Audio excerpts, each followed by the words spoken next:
everybody and welcome to In My Mug, episode 205 on Monday the 15th of October 2012. I am your host Steve Layton, and today I promise no more tricks, no more holding back info, no secrets at the end. I'm going to be honest with you, I'm going to be straight with you, there's going to be no deception at all. But before we do anything, we should dive straight into the news. So, after last week's decaf shock, we have another decaf coming. Not an In My Mug, don't panic, don't hit me. But this time from Guatemala, El Bosque. This time using the Mexican water process. And if you enjoyed last week's, you should maybe dive into this one as well to see what the two different types of decaffing do. Or if you had enough for a little while, maybe do it a little bit later. But also this week's is going to be El Bosque, so maybe if you order the extra, it's not going to ever be on In My Mug, no more decaps, I promise, but yes, it's going to be on the side. So today on In My Mug, I'm going to be on the road. More to come. I know I'm not now, but I'm going to be, I promise. And it means I'm going to mix around the format a little bit today, so hang on in there with me, kids. And Chemex and Paulex are both back in stock and we're ready for Christmas presents to be bought. I'm going to be re-adding them all to the site over the next couple of days. So really good to have the Chemexes back. It's been a very long time waiting for them to come. And this was the news! Okay, straight into 20 seconds on, and today it's on Guatemala. Let's do it. Republic of Guatemala is a country in Central America bordered by Mexico to the north and the west, Pacific Ocean to the southwest, Belize to the northeast, Honduras and El Salvador to the southeast. Has a population of 13 million people, Guatemala became independent from Spain in 1821, when it became its country in its own right, but was actually fought in civil wars up until the late 20th century.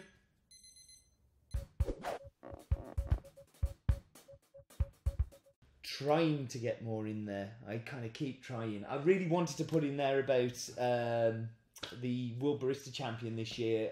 Raul Rodas also comes from Guatemala, and all the other things that I know about Guatemala. It's like 1996, it was still in civil war, and I didn't know that until I started kind of researching for the 20 seconds on. So a country that's gone through a lot of turmoil and now all of a sudden has become very, very safe and a very productive and good country. So yeah, we like Guatemala.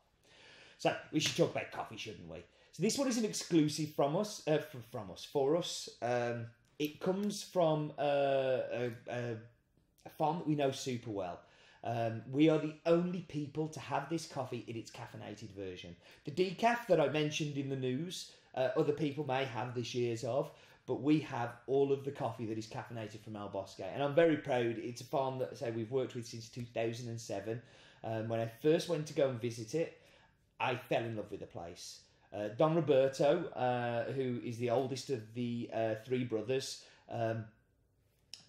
is an amazing guy. He's a lovely chap. And he made a decision in 2005 to move away from commercial commodity grade coffee and to try and do something better with the cup. I've been and visited the farm twice now, and I became really good friends with Francisco, who I convinced that should separate the Bourbon lot for us. And we did some other experiments where we separated the yellow Bourbon. Unfortunately, there wasn't enough crop of the yellow Bourbon this year. Hence this problem with the decaf and why there's not so much around and why we've still managed to make sure we get ours. But this is the red Bourbon from the farm. The farm was found in 1932, where there was this 14 hectare part planted where the Bourbon is, and kind of started growing there. It was set up by Julian Flores, who then died in 1947, being attacked by a fly, and was passed on to Jose Flores, who carried on his father's footsteps, and they extended the farm with the Caturra Bourbon mix, and then when he passed away in 1996, the third generation took over, which is Francisco, Mario, and Julio. So yeah, they've tried to carry on doing what they were doing. So in the past, it's always been commercial commodity grade, and now with Don Roberto and Francisco's guidance, have started to really invest in the farm and invest in time, invest in processing. So they have a great washing station there. They have great drying patios and things like that, and in a really tough place as well. So this farm, Guatemala, as I said, since 1996 has been the Civil War finished, and they've started investing, and the city of Guatemala City has expanded and expanded and expanded. Now this is around about an hour outside of Guatemala City, and this urbanisation has now spread to Amatitlan, where El Bosque is, from Guatemala City. So you go, the drying patios in front of them is a petrol station. It's on a busy main road. To get to the farm, you have to go through what is like a housing estate for locals, kids playing football in the street and shops, and all of a sudden you come to this big gate, and you open the gate and you're in the middle of nowhere. It's just an astoundingly beautiful oasis in all of this chaos and craziness that's going on around there, and it gives an amazing cup. It's the only Guatemalan we actually stocked last year. We've got a couple of other Guatemalans this year bringing on, but we don't do so much there, and it's mainly because El Bosque kind of fulfills all of our needs. So we should do figures. The farm is called El Bosque. It's owned by the Flores family in the municipality of Villa Carneles, and is in Amatitlan mountain range. The farm is 37 hectares, of which coffee growing, where this lot comes from, is 14 hectares. Altitude of 1,400 metres to 1,650 metres. It is a Bourbon, and it is fully washed. So I'm going to show you now on the map bit how built up it is on this mountain, and you'll be able to see kind of how crazy it all is there. So now it's time for the map bit. It's the map bit. No expense spent. It's the map bit. Ta-da! So, slightly different way of going into the sky, and again our familiar route. Here is the country of Guatemala, and you can see all the separate departments, but I'm going to whiz straight down into the mill. So this is the petrol station and the mill and the drying patios and the view of the topography of the place. Now I'm going to try and swizzle this round so you can see that little dot on the mountain is El Bosque. In fact, let's go to the little dot. Let's go up there. That's far more important than the mill. So you can see the greenery and how everything is imposed around it. So in that direction is Guatemala City, and in that direction you can just see the little red dot in the top left. Well, not top left, but like the left, mid left. It's that's where that drying station is. So they take everything down from the farm and take it to those patios there to process it, and they've got the mill and all the rest of it. Pretty good view of the topography, I think. I like this map bit. I think it's a good one.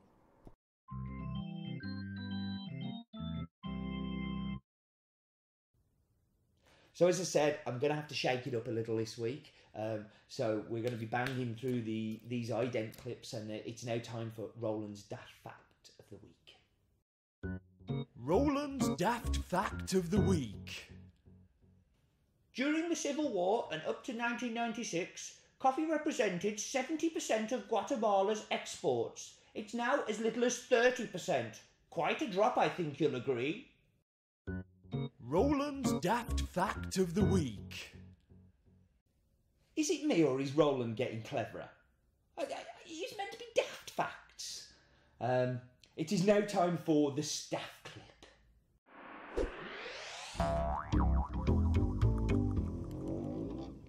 So this week's staff clip is from the baby of our pack. This is Luke, who's been with us nearly 12 months now. Works in dispatch, bagging, packing, stuffing things into envelopes, doing all the wonderful things that we need to do to get the coffee out the door.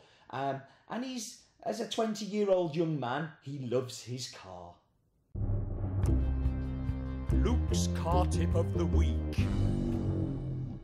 The top speed of a Ford Fiesta is 300 miles an hour. I've had it there, honest. Luke's car tip of the week. Okay, Luke, thank you very much. So, we should go on to the pinboard of doom. And the pinboard of doom today, we have two things pinned onto it. First one here is from a friend in Oslo who's an In My Mug watcher, because you can see on the picture now that they're watching, but also an In My Mug subscriber because they got the In My Mug subscription come through, and it's MH in Oslo, Norway. I don't know the name because this was put up on Twitter and I thought it was a great picture and I wanted to share it with you. So that is the pinboard of doom. The second thing on here is the descriptor scale.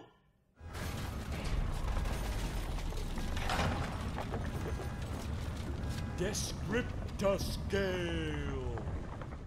So the descriptor scale this week is by Seth Taylor, who came up with a really cool descriptor actually. It says spicy molasses blackberry jam. And I think it's a really, really good descriptor. I like it very much, Seth. So ping me an email with your address in. I'll get your badge off to you. And hopefully everybody has their badges now who should have. We sorted out the backlog and Chris saved the day by putting them all in envelopes for me.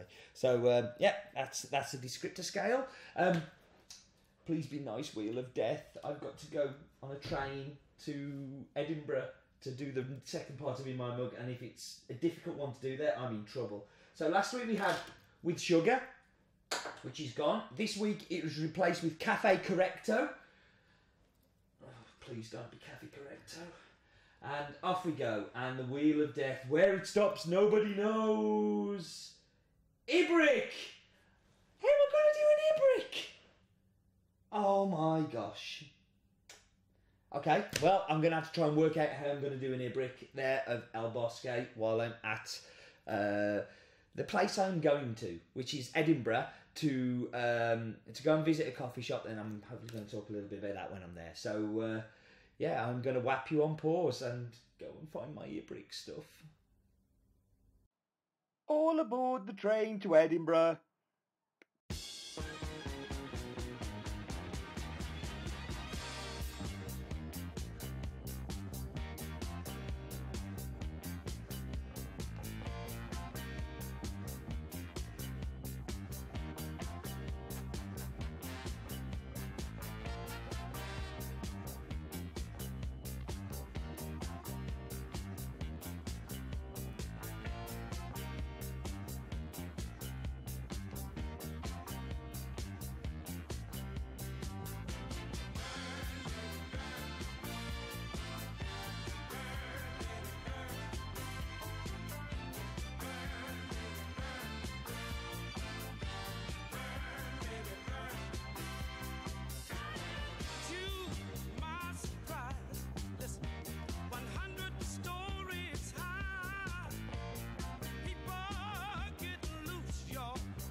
Okay, so I am back. There are people watching me and I'm sure this is quite noisy to watch, so I'm going to do the best job that I can. You've just seen me brewing the Ibrick. I brought an Ibrick all the way to Edinburgh. So I am just going to pour the coffee and I'm going to try it. I know it's not going to be great.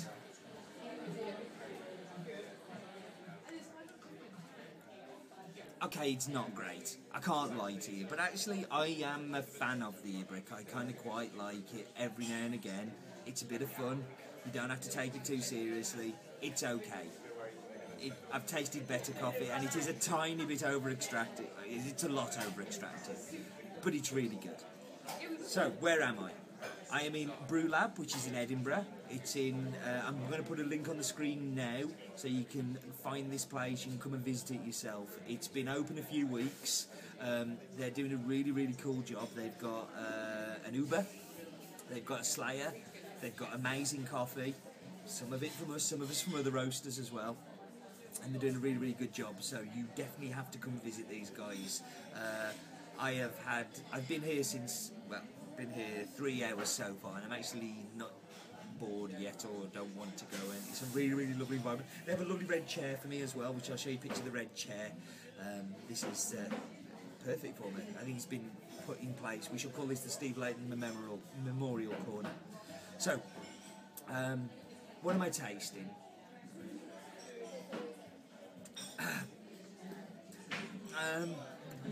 I'm going to wait until my brewed options come, so I'm going to whap you on pause and I'm going to go and get the brewed version now. The reason it tastes bad is that you've done it wrong. Okay, so I am back again. I've explained to the people around me, somebody's explained to them what I'm doing, so I'm not getting looked at quite as strangely. It's not normal, is it, to come to a coffee shop and record yourself on video and drinking coffee, but I think we know in my mug isn't normal. So let's... Okay, so straight away you can tell this is sweet.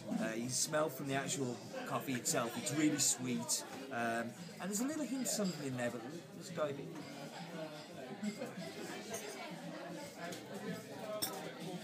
So bear in mind, I haven't brewed this, so it's quite different to necessarily the way I might brew it, but it is delicious. It's sweet.